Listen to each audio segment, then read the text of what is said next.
Конор Хабибди шылдыңдады. Дагестандыктар мейманкананы курчоого алды. UFC'нин мурдагы жеңил салмактагы чемпиону ирландиялык мушкер Конор Макгрегор 24 октябрдагы Москва шаарында басма сөз жыйыны шоуга айланды. Жыйында Конор бары бир Хабиб менен реваншка чыгып, чемпион болорун жар салды. Мындан тышкары орусиялык мушкер Хабиб Нурмухамедовду коркок деп атады.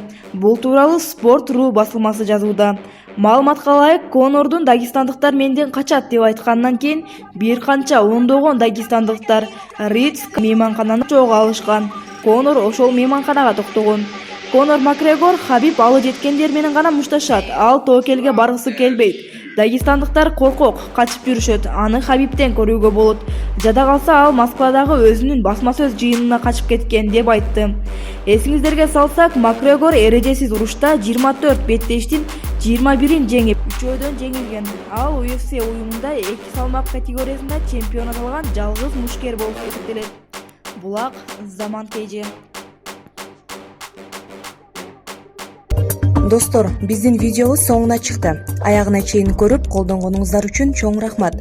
Подписаться кнопкасын басуу менен каналыбызга катталып кетиңиз.